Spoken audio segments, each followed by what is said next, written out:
Good morning, and welcome to your daily Farm and Home Show, brought to you by the University of Kentucky Cooperative Extension Service. And now, here's your host. Good morning, and welcome to your Farm and Home Show. My name is Joanna Coles, and this morning we're visiting with Andrea Stith. She's the Barren County Extension Agent for Horticulture. Good morning, Andrea. Good morning, Joanna. Thank you for having me today. Well, we're going to talk about one of my favorite subjects. I saw this meme on Facebook, and it said, I'm in a relationship with my seed catalog at the moment. That was their status. And I feel that way because your mailboxes are filling up, and I'm getting a little bit of spring fever and want to plant everything. Yes, ma'am. Yes, ma'am. So I think it's really important to take a step back and to realize you don't have to have everything. I have that problem too.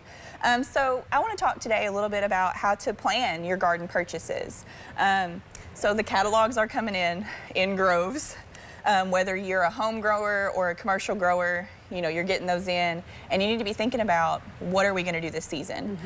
So it's really important, I've found, to make a plan, maybe draw out your landscape, to know what kind of space you have to put things in. Because if you're anything like me, you wait till the last minute, and then you go and you're actually in person shopping and you see all these beautiful plants, and then you buy too much. So it's really important to kind of plan a little bit out in advance. If you want specialty plants, you need to order early. A lot of people don't think about that, so they're in the middle of the season trying to find that one new variety that their cousin or friend told them about, and they can't find it, and it's because it's already sold out for the year. So definitely something that you need to think about is making a plan, decide what is like maybe your top 5 that you want to get this year, and focus on getting those. Sometimes you have to order online to get those varieties that you want. Sometimes you can get them from the catalogs and get them shipped. Most of the catalog companies are pretty good. They'll mail them to you when it's time to plant them.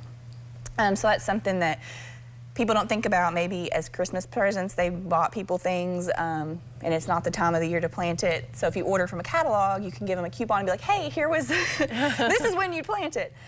So it's something to think about, planning out how you're going to do this. I think that's super important. And you definitely don't want to end up later in the season with like plan C of your garden, because then you're just going to get discouraged, and maybe next year you won't even want to have one.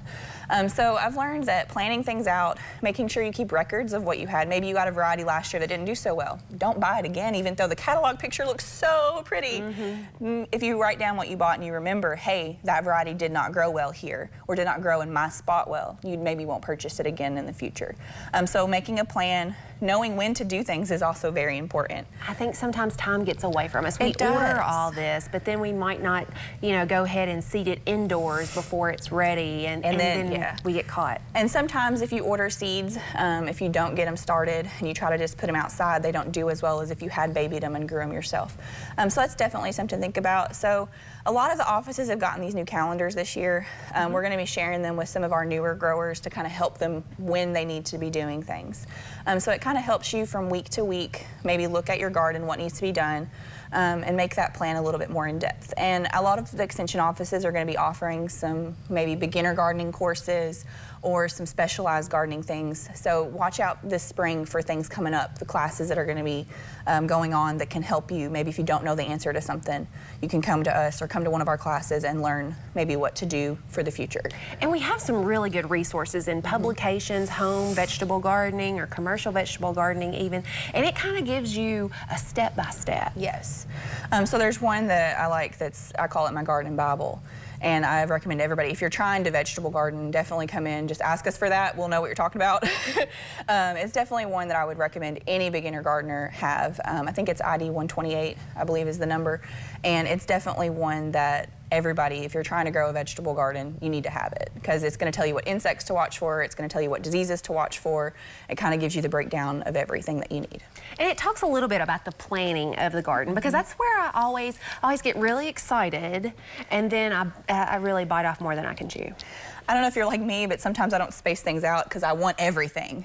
So I try to cram it all in there, and then halfway through the season I've got like disease issues or insects coming in because I didn't allow enough space between the plants, or they don't thrive well and I don't have a good harvest because they were too close together. So yeah, it will definitely help you with spacing, making sure you can make that plan for your area and what amount of land you have. And Andrea, I know, some people say, well, I might just have a back patio, but it also talks about container gardening in that publication. It does, and it's gardening in small spaces. Yeah, and so we have all that information. So if people are getting a little spring fever, they can contact us and we can help them walk through the whole gardening season. And they can definitely get on the list, the newsletter list, to find out when classes and things are coming up for the spring. All right, Andrea, I certainly appreciate the information and thanks for being here with us today. But if you have questions about gardening, make sure to contact your local extension office and we'd be happy to help. Thanks for watching and have a great day.